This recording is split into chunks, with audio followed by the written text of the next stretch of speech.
Malam ini nih saya mau bahas soal, sebenarnya ini materi tahun lalu ya, tapi ini pengalaman yang saya rasa, pengalaman saya pribadi yang saya rasa cukup relate ya sama perjalanan teman-teman gitu loh.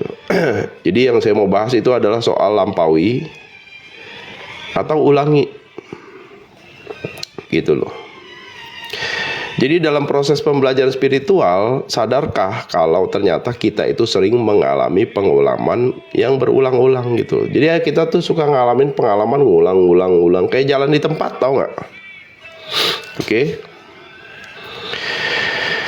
Dan semakin tidak disadari, semakin tidak sadar diulangi, ternyata penderitaannya semakin bertambah. Dan saat kita sadar, kita sudah terjebak di mode hidup survive atau hanya bertahan hidup saja. Gitu loh. Jadi kalau kita banyak mengulangi pengalaman yang itu-itu aja, dari pengalaman saya kita akan terjebak ke ranah survive, bertahan hidup. Ya. Karena nggak ada perubahan gitu loh. Dari realita nggak ada yang berubah, dari diri nggak ada yang berubah, apalagi jiwa gitu loh, nggak bisa bertumbuh, kejebak dia di situ. Makanya kalau dia survive, dulu saya belajar jiwanya itu rekoso, itu melarat, karena jiwanya itu nggak punya daya gitu loh untuk membawa dirinya sendiri keluar gitu loh dari looping yang terjadi, yang berulang-ulang lagi. Oke. Nah, setelah belajar kesadaran, barulah ya proses amati dihadirkan dan membawa pemahaman kalau sebenarnya sebelum mengulangi pengalaman-pengalaman itu ada loh sebuah keputusan yang ternyata yang saya ambil tanpa sebuah pertimbangan yang bijak gitu loh. Jadi karena dulu bingung, nggak sadar, karena dulu itu fokusnya keluar diri, ya, saya tuh tidak menyadari kalau ternyata yang membuat saya mengulangi pengalaman yang itu-itu aja, ya karena saya itu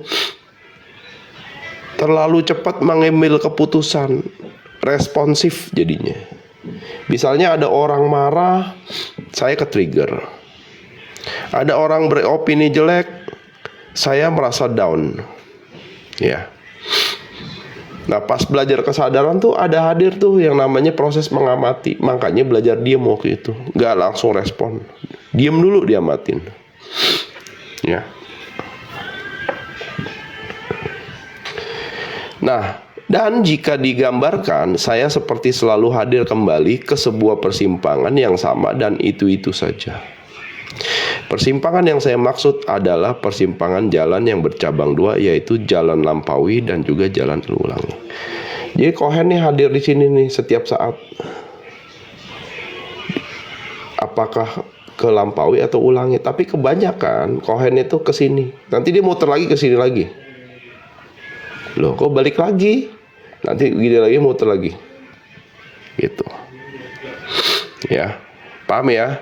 Kenapa? Karena begitu sampai ke persimpangan ini, Kohen itu nggak pernah ngamatin, nggak pernah berpikir lagi. Dia langsung autopilot, langsung reaktif, langsung responsif gitu loh. Jadinya balik lagi ke persimpangan itu. Dan biasanya kalau pengulangan berkali-kali itu, penderitaannya sampai ke titik ini. Nah, penderitaannya tambah berat. Biasanya. Contohnya orang yang adiksi. Contohnya orang yang selalu pelarian gitu loh. Dia udah nggak bisa lari lagi. Ya, orang yang selalu tanda kutip tuh itu gali lubang tutup lubang. Ya, dia udah nggak bisa kemana-mana lagi gitu loh. Ya. Dia selalu tanpa disadari, dia nggak melihat tanda ini. Kalau di sini adalah jalan lampaui, di sini ada jalan ulangi. Ya, paham ya? Nah, masing-masing jalan membawa kita ke dua arah tujuan yang berbeda dan saling bertolak belakang. Yaitu, kalau jalan ulangi, jalan ini jalan landai atau mudah dijalani gitu loh, yang menurun dan mudah untuk dilalui. Tidak butuh effort dan tenaga lebih untuk menjalaninya. Jadi kayak kita tuh udah biasa gitu loh, makanya tuh kayak nggak mikir, jalanin aja deh, ya udah deh. Ya, gali lubang lagi, tutup lubang lagi, gali lubang lagi, tutup lubang lagi, tahu-tahu makin gede gitu loh. Nah, walaupun jalan itu terlihat mudah dan tidak meletihkan, tetapi disitulah ilusinya. Jadi ada ilusi dari pikiran dan ego. Karena dipikir itu adalah satu-satunya jalan yang termudah dan tidak bikin capek. Karena di jalan ini hanya ada pengulangan-pengulangan atas semua yang kita lalui, baik emosi, perasaan, dan juga pikiran. Paham ya? Jadi yang diulangi itu apa? Tidak hanya pengalaman, tetapi juga gejolak emosi, gejolak perasaan, serta beban dari pikiran gitu loh. Makanya stres, makanya emosian, makanya sensitif gitu loh. Ngerti nggak? Senggol bacok lah orang bilang. Sampai berada di persimpangan abadi itu lagi. Nah, sebenarnya dia nanti balik lagi nih. Karena dia nggak sadar, dia main cari jalan yang paling gampang, balik lagi, pilih lagi, jalik. Nah, sebenarnya dia itu jalan di tempat, kayak hamster, nggak kemana-mana, gitu loh. Karena emosi, perasaan dan pikirannya itu tidak berubah. Yang ada malah makin kacau, makin depresi, makin down mentalnya. Karena ego dan pikiran menghadirkan sebuah ilusi. Ini yang benar karena ini gampang. Ini yang benar karena kita udah pernah alamin ini. Gitu loh. Ya. Dan celakanya, selain mengulangi, ternyata kita juga menambah penderitaan-penderitaan yang kita ulangi setiap kali memilih untuk melalui jalan itu. Dan sebenarnya yang memilih jalan ini adalah si diri palsu yang diwakili oleh ego dan pikiran. Kenapa? Karena pikiran itu dia soal menganalisa masa lampau untuk diprediksi menjadi masa depan gitu loh. Nah, paham nggak pikiran? Kerja pikiran gitu. Pikiran itu nggak pinter gitu loh. Ya. Makanya kalau kamu dominan logik orangnya, hati-hati. Kenapa? Karena analisanya itu nggak akan jauh-jauh dari pengalaman yang sudah kamu alami. Dan itu bermain hanya di ranah dualitas. Gitu. Bagaimana biar pinter? Pakai akal. Kamu itu punya akal, diberi akal. Ya. Bedain ya pikiran sama akal ya. Nah, kalau belum paham, riset deh. Jadi kalian tuh ada effortnya gitu loh untuk membedakan pikiran dan akal. Ya. Jadi diwakili oleh diri palsu yang ogah untuk keluar dari zona nyaman dan tidak mau untuk bertumbuh jiwanya. Nah, jadi mereka tuh nggak cuma nyari zona aman, zona nyaman gitu loh. Ya. Ngeluh aja kerjanya. Ya, karena dia nyaman. Nah, makin dia ngeluh lama-lama menghasrati penderitaan, makanya ngeluh aja dibanggain gitu loh. Pernah nggak lihat orang gitu? Kamu mah penderitaan nggak seberapa, aku nih penderitaanku nih, ya. Yang dibikin status apa? Wah, rumah bocor gitu loh. Alhamdulillah gitu loh. Lah ini kan artinya kan ada yang namanya itu kontradiksi di dalam diri gitu loh. Ya. Kenapa? Karena dia merasa hidup hidupnya itu dari simpatinya orang, dari empatinya orang, bilang, ya ampun kamu kasihan banget, ya ampun kamu menderita banget, gitu loh. Dan dia nyaman di situ. Nah, inilah pengulangan-pengulangan yang dimana menambah penderitaannya, gitu loh. Ya. Makanya yang terjadi itu adalah dia selalu berlomba untuk setiap saat itu menjadi orang yang paling menderita dibanding orang lain. Bangga dia. Nah, itu udah namanya menghasrati penderitaan. Nah, itu destruktif, gitu loh. Ya, karena dia nggak ada makna hidupnya. Jiwanya melarat, nggak bisa keluar, gitu loh, dari cengkraman ego yang hanya fokus ke zona nyaman dan tidak mau untuk bertumbuh. Nah, ya, hati-hati. Ya, itu jadi tirani atau penjara yang dikreat oleh pikiran, gitu loh. Ya. Jadi hati-hati. Nah, ironisnya ujung dari jalan ini hanya membawa diri ke persimpangan yang sama berkali-kali, gitu loh. Nah, jadi setiap saat tuh kita akan dihadirkan. Begitu kita naik level, kita ketemu lagi nih persimpangan abadi ini nih. Sadar nggak gitu kalau kita tuh di sini harus memilih ke jalan lampaui atau ulangi. Nah, kalau ego maunya ke zona nyaman, enggak, kamu kan nggak tahu di situ, gitu loh. Ngapain kita di sini aja, kita udah pernah jalanin, makanya dia ngulangin lagi, maunya ngulangin lagi, gitu loh. Ya. Biar tidak di jalan ulangi itu gimana? Ya nanti di belakang, ya, sabar. Ya, ojo ke susu. Nyimak aja, nyimak. Ya. Nah, ironisnya jalan ini hanya membawa diri ke persimpangan yang sama berkali-kali sampai saatnya tiba untuk memilih, baik sadar atau tidak sadar, jalan yang satunya lagi, yaitu jalan lampaui. Ya.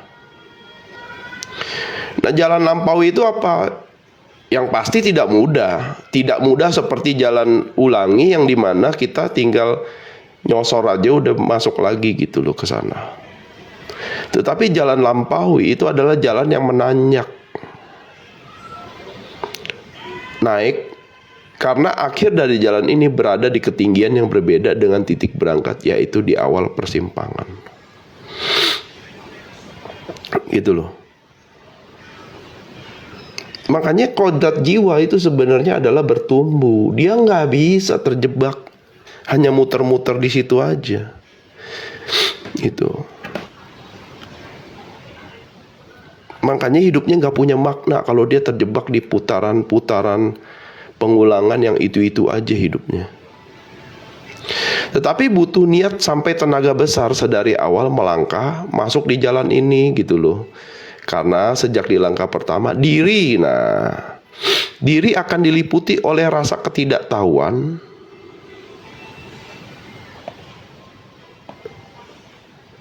kecemasan, ketakutan, serta penasaran, gitu loh, dalam berproses melangkah di jalan ini. Serta ditemani oleh si pikiran yang selalu berusaha memprediksi dan bertanya-tanya soal hasil akhir, seakan-akan menggoda dan menghasut agar tidak melanjutkan langkah dan berubah arah untuk mengambil jalan yang nyaman itu. Nah, jadi dalam perjalanan itu kita akan digoda dan dihasut terus oleh pikiran kita sendiri. Bentar ya, kayaknya berminyak. Ya, walaupun di saat kita ingin belajar dan bertumbuh, pikiran itu menggoda dan menghasut. Ya. Nah, ya kan, tergoda untuk balik arah, betul sekali. Jadi dia on the way naik, dia digoda untuk turun. Ngapain lu capek-capek, gitu loh. Paham gak? Itulah diri palsu. Ya. Di atas itu kamu nggak tahu, hati-hati, beginilah begitu, ditakut-takutin, dihasut ini, digodain gitu loh. Padahal jiwa itu mampu menuntun. Kayak teman-teman bingung, tiba-tiba bisa masuk ke roomnya saya, tiba-tiba bisa nonton YouTube-nya Kang Abu, tiba-tiba scroll TikTok kok ada soal ilmu kesadaran. Itu jiwa sedang menuntun. Jiwamu sendiri sedang menuntun di saat kamu niat. Pertama tuh niat. Ya. Paham ya? Kalau nggak niat ya susah, pasti ngeluh gitu loh. Ya. Nah, butuh niat dan usaha untuk melangkah. Kenapa? Karena Tuhan gak akan merubah takdir gitu loh, bagi mereka yang tidak berniat dan berusaha untuk merubah hidupnya mereka sendiri, takdirnya mereka sendiri. Itu guys, itu loh, udah digaris bawahi itu sebenarnya. Itu loh. Jadi jangan berharap orang lain yang bisa ngebantu kamu. Nggak ada yang bisa bikin kamu bertumbuh, itu ya dirimu sendiri. Kohen itu hanya berbagi pengetahuan supaya kamu itu tahu, yakin gitu untuk naik. Iya juga ya gitu loh.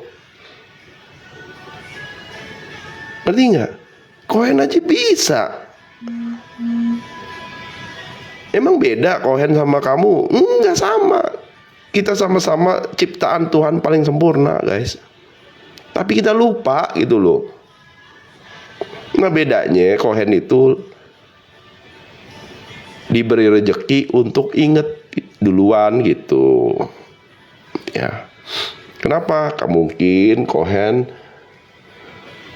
lebih niat duluan, lebih berusaha duluan, lebih latihan duluan gitu loh. Makanya jalan di depan duluan. Tapi begitu kohen udah jalan di depan, gitu, kohen tuh melihat, iya ya dulu saya nggak ada yang bantu loh. Ya udah deh, gitu, berbagilah, sharing seperti ini, gitu loh, ngerti nggak? Ya, nah itu nanti ada penjelasannya di bawah. Kenapa kok kohen mau sharing kayak gini, gitu. Nah, intinya. Pada saat diri kembali di persimpangan abadi ini, tingkat kesadaran si subjek lah yang nanti akan mempengaruhi pemilihan keputusan untuk mengambil jalan yang mana. Jadi pada saat dia hadir di sini, yang membedakan itu adalah level kesadarannya. Ya, niat dan usahanya gitu loh. Oke.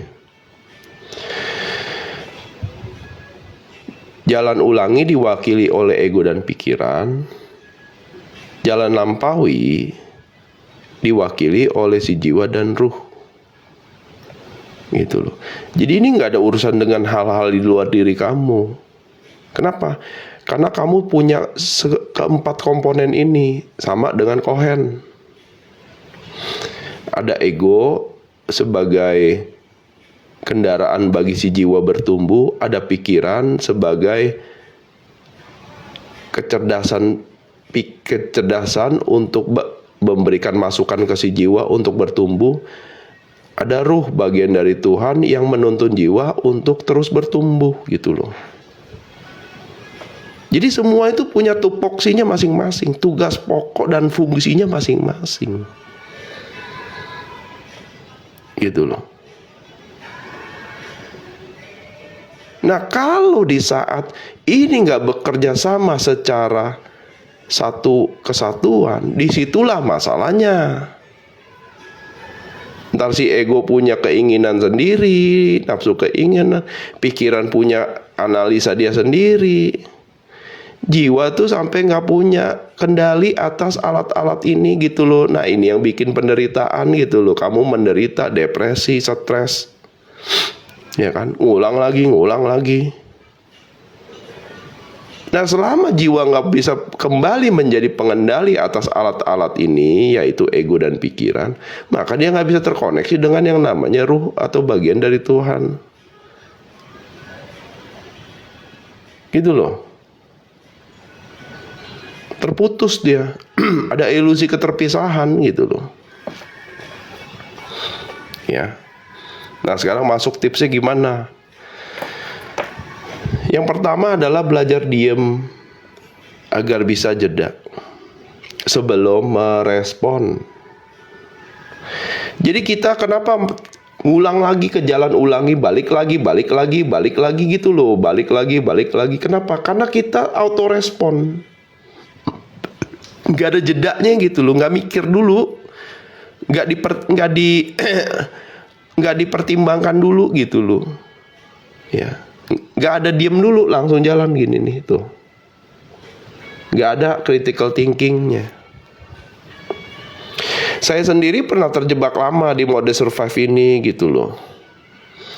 Sampai akhirnya saya belajar diem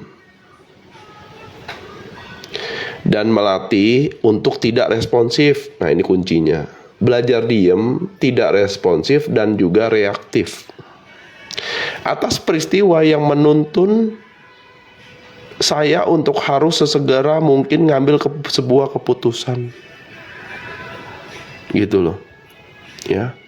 Jadi Cohen itu dulu, wah, pikirannya itu ya namanya logik ya, dominan logik. Jadi begitu ada masalah langsung pikirannya nyari solusi. Nah, padahal itu solusi praktis, guys. Solusi praktis itu kebanyakan bikin kita makin ngulangin lagi, terjerumus lagi gitu loh. Karena pikiran itu nggak akan mampu.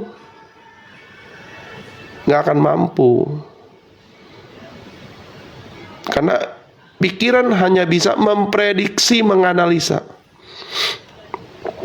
Tetapi yang bisa membawa solusi akalmu sendiri. Makanya disuruh, ya wis kamu akali dong. Paham nggak? Dipakai akalnya. Itulah yang membedakan kamu dan binatang, guys. Akalmu itu sama rasa. Ini sadar nggak gitu loh? Mbok diakalin dong. Itu saya di awal-awal begitu, guys. Hah? Disuruh akalin. Nah, jadi pikiran begitu kita mau menggunakan akal, pikiran itu memberikan data. Nih, pilihannya ini kok. Pikiran gitu tuh ngasih data tuh kayak tim IT tuh. Gini kok pilihannya kok. Nih udah ada dianalisa, ada 3 pilihan. A, B, C, D gitu. Ada 4 pilihan A, B, C, D. Nah, akal itu memproses itu dengan yang namanya itu rasa. Nah, paham nggak? Sehingga dia ini bisa menemukan yang namanya makna. Kayaknya saya yang ini deh gitu loh. Kayaknya gue nggak usah respon deh. Makanya kan secara gini loh. secara apa namanya? Secara perangkat.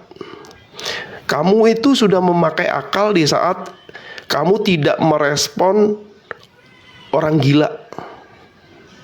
Pernah dengar nggak? Ya. Kalau merespon dulu baru diam gimana? Ya nanti pasti ngulangin lagi, nyesel dia. Nggak ada yang berubah sebenarnya. Pernah dengar nggak kok kalau kamu temperamen, kenapa sama orang gila itu kamu nggak bisa temperamen? Karena kamu pakai akal. Gitu loh. Itu nggak disadarin loh. Ayo. Yang waras ngalah. Nah, itu baru itu akal, itu pakai akal. Gitu loh. Pikiran itu menerangkan akal itu untuk bersolusi. Nah, betul sekali.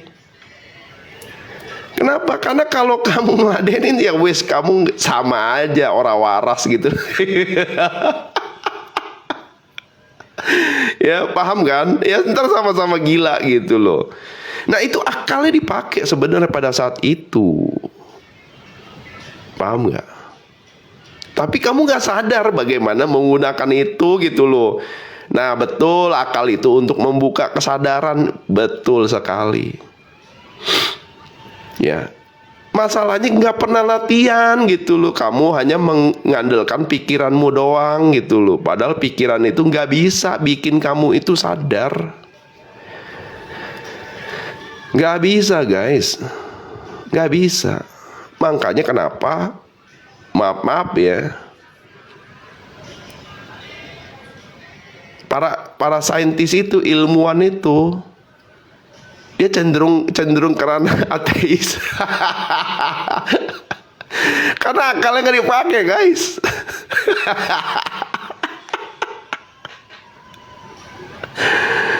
Iya, harus diam dulu. Loh, itu di Hawkins nih, menarik nih. Makanya kalau teman-teman baca buku Hawkins tuh menarik. Jadi kalau di tabel peta kesadaran, menarik memang. Jadi Hawkins itu bisa mengukur level kesadaran itu lewat kinesiologi gitu, ada tekniknya. Ya. Einstein itu hanya di 499 guys. Ini kan 400, ini 500. Ini ranah jiwa nih. Jiwa menuju ketemu sama yang namanya ruh, level kesadarannya. Nah, ini pikiran guys. Tahu nggak? Ini kan 400, ini 500. Einstein itu di berapa? Einstein itu di 499. Kenapa? Karena dia menolak gitu loh. Dia nggak bisa dengan resmi itu menyatakan soal Sang Pencipta Tuhan. Mentok dia di 499. Makanya baca bukunya gitu, buku Power Force. Nanti paham tuh di situ tuh, gitu. Ngerti nggak? Ya kan? Makanya kalau pikiran kamu, mau pikiran profesor, pasti mentalnya adalah seeing is believing.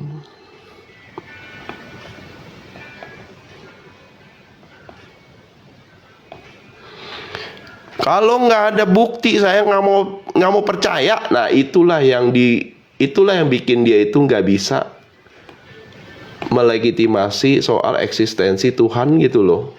Paham nggak? Ya kan? Pikiran kan gitu. Kalau nggak ada bukti, saya nggak mau percaya loh ya. Mana buktinya gitu? Lah, repot. Gitu. Artinya akalnya nggak dipakai guys. Dia hanya mengandalkan si pikiran. Ya itu wajar. Kenapa? Karena pikiran itu hanya bisa bermain di ranah dualitas. Ini udah ranahnya non dualitas. Jadi pasti beda. Gitu loh. Ya kan?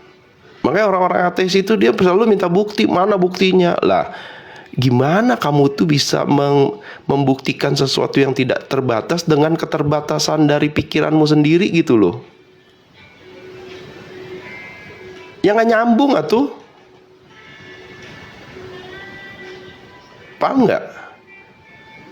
Sesuatu yang tidak terbatas, gimana kamu bisa downgrade gitu loh, sehingga kamu bisa simpulkan menjadi bukti gitu. Nah, sadar nggak? Makanya ini hanya bisa bermain di ranah dualitas. Sedangkan ini bermain di ranah non dualitas. Nah, saya kasih gambarnya nih. Kalau dualitas itu,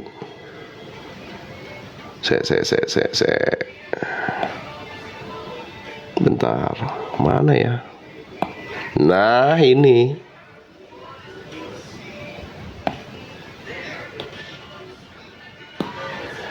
non dualitas kan. Nah, non dualitas itu urusannya ke sini. Dualitas urusannya ke sini, horizontal sama vertikal. Nah, paham gak nih? Ayo, paham gak? Makanya kalau dualitas itu pasti ada dua kutub. Kalau nggak positif, negatif. Capek kamu di sini nyeimbangin, nyenengin semua orang mulu. Ya, tapi kalau non dualitas udah nggak ada lagi gitu loh. Yang ada hanya aku dan dia gitu loh. Nah, ini horizontal, duality, humanity lah, paling mentok dia bisa ke kemanusiaan. Tapi kalau ini keilahian. Nah, ya, paham ya?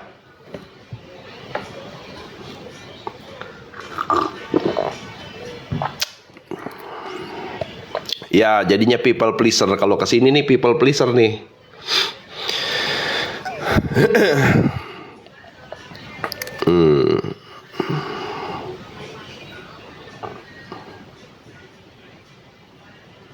Yang ini habluminala ini yang ini nih.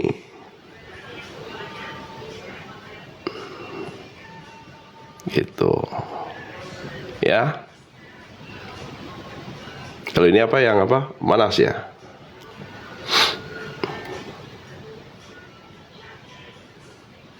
Kenapa simbol bintang? Ya nggak apa-apa lah. Karena kan sumber cahaya ya. Habis matahari nggak bisa digambar. Saya nggak bisa gambar matahari. Oh, nanas ya, ya, ya. Ya ini nanas itu nih. Ini yang Allah nih. Oke. Ini hubungannya di sini, dualitas dan non dualitas gitu loh. Nah, di petanya, nah ini 500 ke atas, ini 499 ke bawah.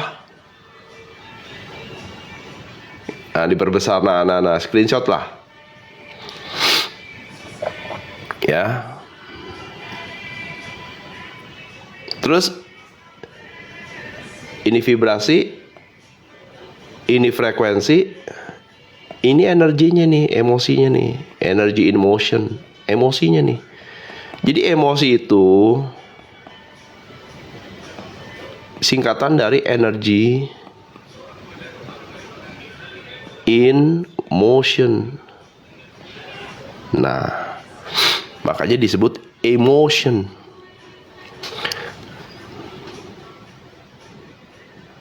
Kalau realitas itu yang di sini. Yang di dualitas itu realitas. Gitu loh. Yang hadir yang bisa kamu proses dengan panca indera itu realitas. Gitu. Alam tampak, ya betul. Kalau non dualitas itu ini hubungan kamu gitu loh.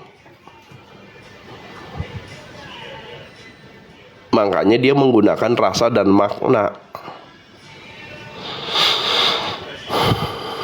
Ini vibrasi, ini positif, ini negatif. Ini frekuensinya nih, kayak megahertz gitu loh, paham gak? Kayak gelombang radio kan ada frekuensinya nih 20 sampai 1000. Energinya ini.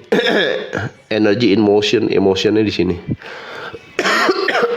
Nah, nanti kamu berada di mana bisa diukur soal pandangan kamu terhadap hidupmu, pandangan kamu terhadap dirimu, pandangan kamu terhadap Tuhan, dan juga bagaimana proses menjalaninya. Ngerti nggak? Ini jelas di peta ini nih, jelas gitu loh. Bisa dicek. Agar tetap konsisten, ya latihan, nggak ada yang langsung. Kamu harus latihan, gitu loh. Dan kamu harus berproses, gitu. Ya.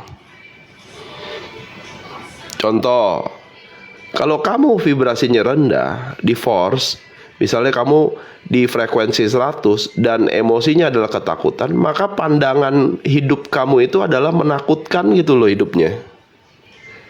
Perasaannya, pandangan terhadap diri itu, kamu tuh akan selalu gelisah gitu loh. Paham nggak? Ini kan nyambung ke sini nih, tuh.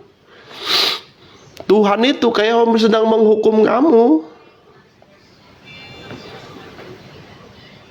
Gitu. Nah, prosesnya itu adalah kamu itu ketakutan itu, kamu itu melakukan isolasi atau penarikan diri gitu loh. Ya, menghindar kamu. Ya.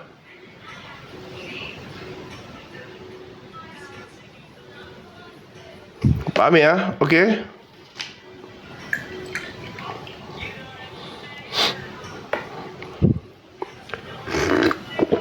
Lo yang masih nanya cara taunya gimana? Ya makanya banyak-banyak pengetahuan ya, sering-sering nongkrong di sini, sering-sering nongkrong di roomnya orang yang berkesadaran gitu loh. Paham nggak? Jangan jadi pikiran tuh selalu tanya, padahal tinggal belajar. Kamu buka YouTube aja sekarang banyak soal-soal kesadaran kalau kamu niat gitu loh. Nah, niatnya mana gitu loh. Ngerti nggak? Usahanya mana?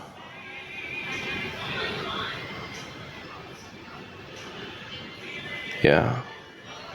Karena yang bisa merubah takdir hidupmu ya cuma niat dan usahamu aja. Udah nggak ada yang lain gitu loh. Nggak ada orang yang bisa merubah orang lain, nggak ada. Kamu mau punya guru sakti pun nggak ada yang bisa bantu kamu untuk berkesadaran. Kamu yang harus bisa sadar gitu loh. Ya.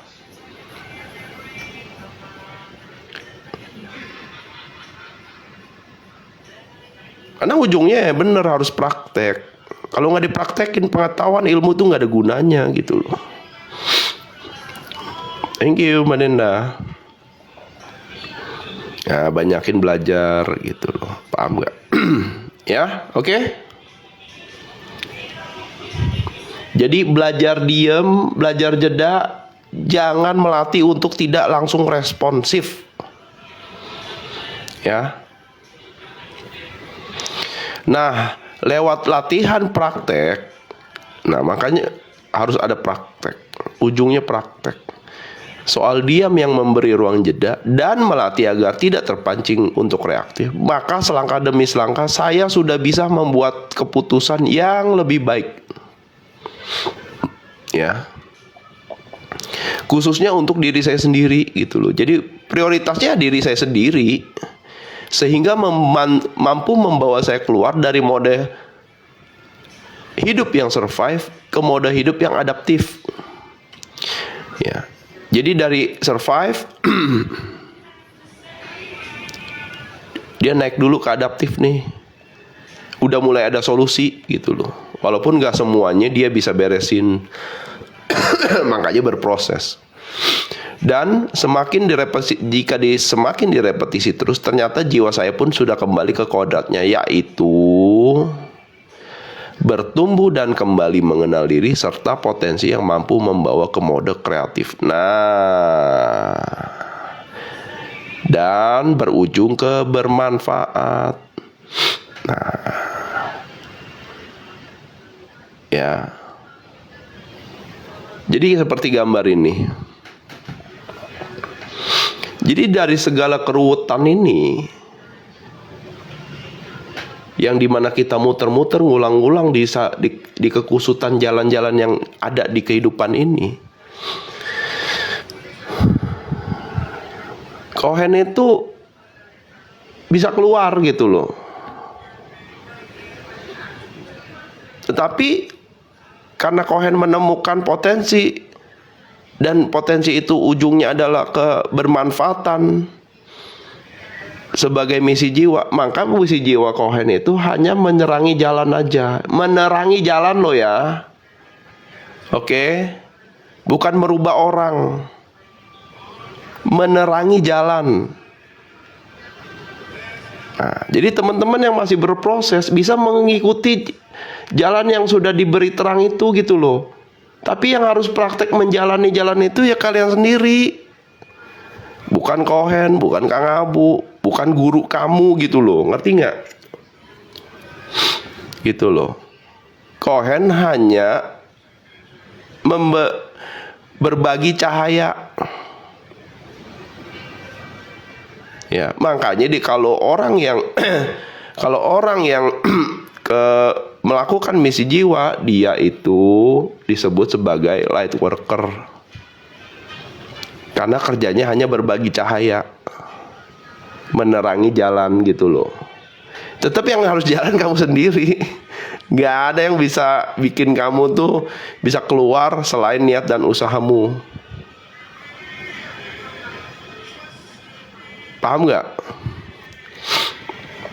Nah kalau kamu bisa keluar, kamu pasti jadi light worker juga gitu loh. Kamu juga pasti berbagi cahaya.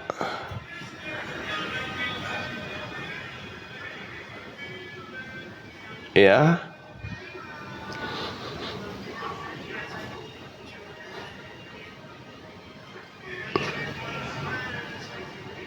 Enggak, Kohen bukan marah-marah, tapi Kohen tuh greget karena dulu Kohen tuh nggak ada loh, beneran nggak ada loh yang membersama itu nggak ada. Kohen tuh nggak ada loh, nggak ada guys. Makanya teman-teman tuh harusnya tuh harus menyadari sekarang zamannya udah beda gitu loh.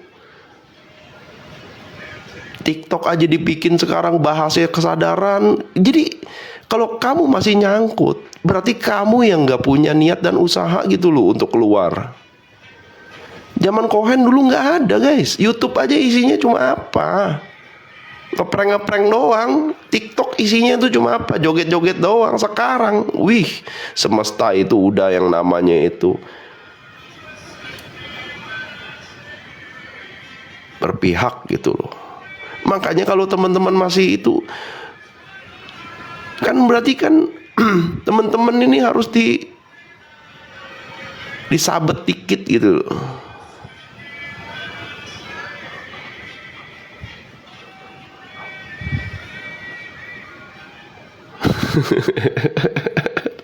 Ya paham ya? Ya. Karena Kohen tuh hanya berbagi cahaya. Tapi yang menerangi jalan itu, tapi yang harus jalan yang keluar ya kalian sendiri gitu loh, ya. So, jika teman-teman berada di persimpangan ini lagi, coba sekali-sekali hadirkan dulu ketenangan. Jadi belajar diam itu penting supaya kamu tuh jiwanya bisa tenang dulu. Lewat belajar diam, sehingga rasa damai di dalam hati, rasa tenang, sehingga tidak ada lagi emosi. Nah, kalau kita bicara kenapa pentingnya belajar diam dan masuk ke ranah jiwa tenang, ya, karena apapun itu yang kamu mau bilangnya namanya solusi yang kamu bilang namanya solusi,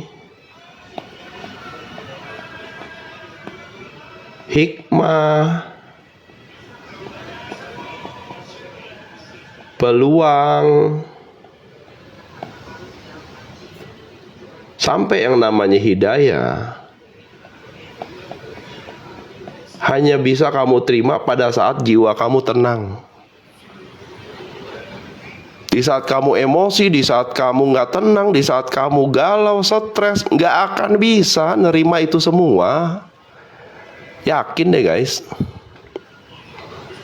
Gitu loh. Karena gelap, hidupmu tuh gelap gitu loh.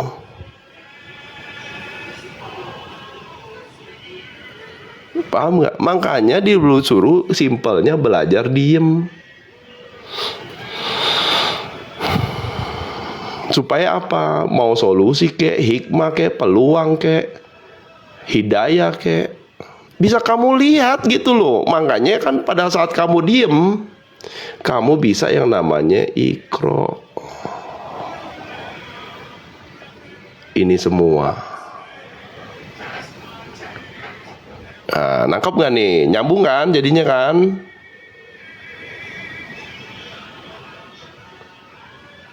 Makanya disuruh diam. Baru bisa ikro. Kalau kamu nggak bisa diam lah, mau ikro apa toh? Kamu aja galau gitu loh, pikirannya kusut. Ikro itu apa? Riset nanti ya. Ya.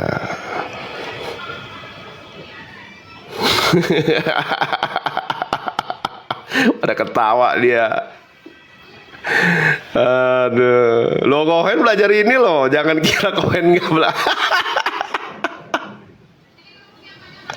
Aduh. Oh ini dibesarkan ya, ya silakan.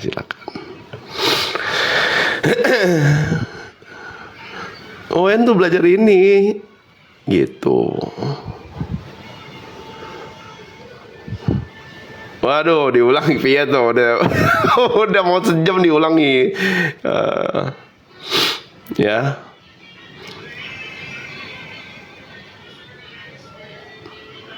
Supaya kamu tahu antara dirimu dan semesta, antara jagat alit sama jagat ageng itu nggak ada keterpisahannya, guys. Nggak ada. Kalau kamu bisa kenal dirimu sendiri, jangankan kamu bisa kenal semesta. Loh, di saat kamu mengenal diri sendiri, kamu akan mengenal Tuhanmu gitu loh.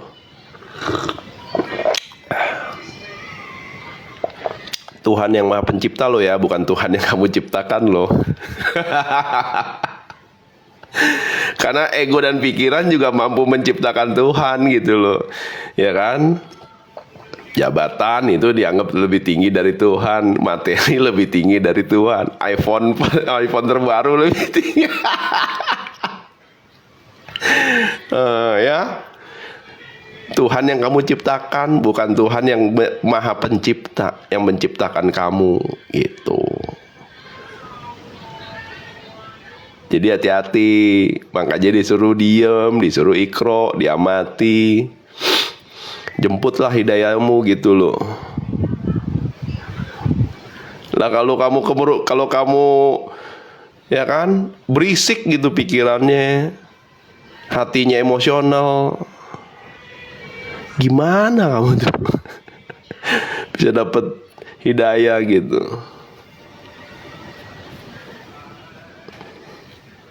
Ya. Nah, jadi pada saat kamu diam, tenang, hening, ya, dan emosi kamu bisa kamu redam, ya, nanti jiwa tuh bisa hadir gitu loh, ya, yang berposisi sebagai si bijak yang ada di dalam diri sehingga bisa mengakomodir semua rasa sebelum mampu mengambil keputusan yang terbaik untuk diri kita sendiri, sehingga mampu melampaui apa yang harus kita lampaui. Gitu. Ya, jadi kamu nggak usah khawatir. Sebenarnya di saat kamu berniat dan berusaha, semesta itu mendukung. Nah ini semesta nih. Mungkin kamu melihatnya nggak ada, anak tangganya nggak ada loh kok anak tangganya, nggak apa-apa. Itu loh. Ya. Dengan sendirinya jalan itu dihadirkan. Gitu.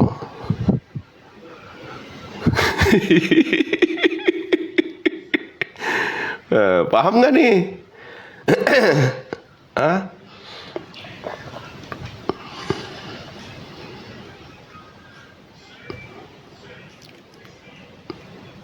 Nah, kalau udah paham nanti latihan, belajar diem, jadi nggak auto respon, ya. Jadi kamu nggak reaktif, kamu nggak kejebak lagi gitu loh. Itu harus jujur ke diri sendiri ya. Salah ya salah, bener ya bener gitu loh. Sampai ke titik kamu bisa penerimaan soal apa, realita. Gitu loh. Ya, oke.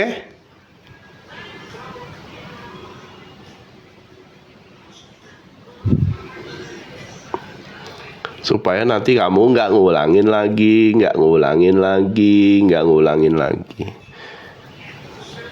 Tapi kamu bisa hadir di sini saat ini sekarang dan melihat secara utuh. Ya juga ya, aku capek nih udah ngulangin.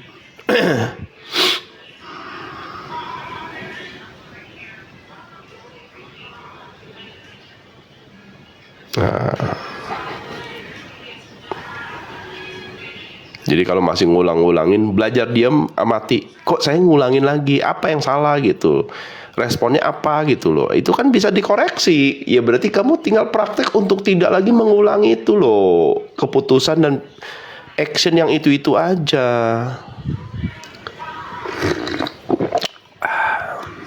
Oke? Makanya disuruh belajar meditasi. Supaya kamu belajar fokus, belajar diem.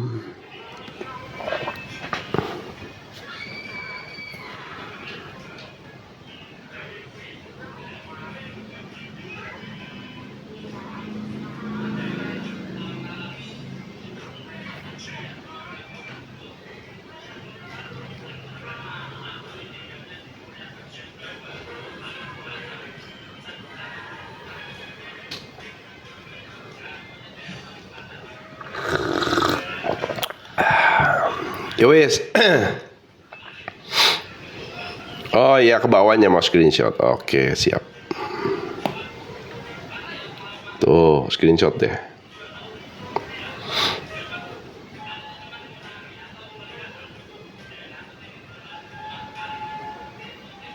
Udah, kalau udah nih screenshot lagi.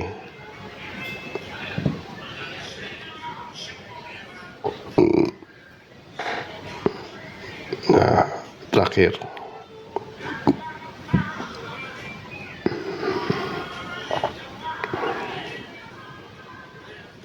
Oh, aman kopinya, aman. Thank you.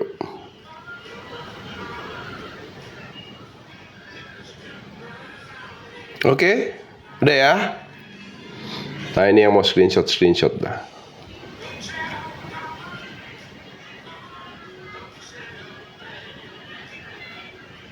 Nah, ini nih, tuh dualitas non dualitas.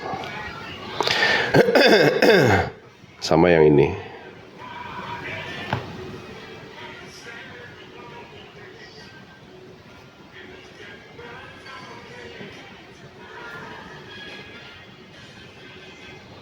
PDF aja Kang. Nah, iya.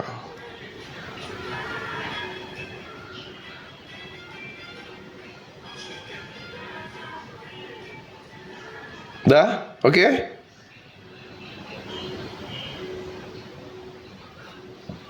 Nah, kalau udah kalau dia mau ditanyain, request naik aja ya.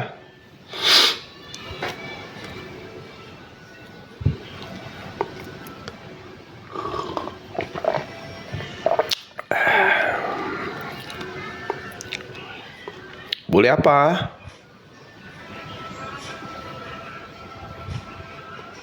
Minta PDF ya? Mana ada PDF ya? Enak aja. Ya ada lah PDF-nya.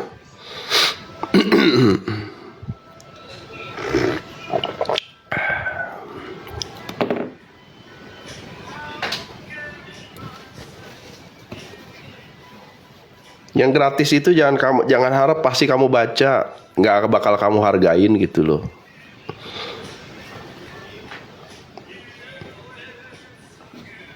Kenapa? Karena nggak ada exchange energinya, kamu tuh percuma gitu loh. Ah gampang lah, ntar tinggal minta, dibaca nggak? Nggak, gitu loh. Kepercaya, percaya nggak? Lowong kitab suci aja gratis aja kamu nggak pernah baca. Ya kan?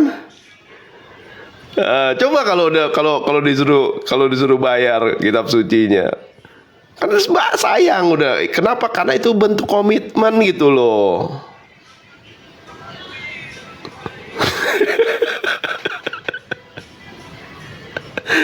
Itu bentuk komitmen ya kamu, karena udah keluar mau nggak mau daripada rugi. Nah, kenapa? Karena masih pakai pikiran untung rugi gitu loh.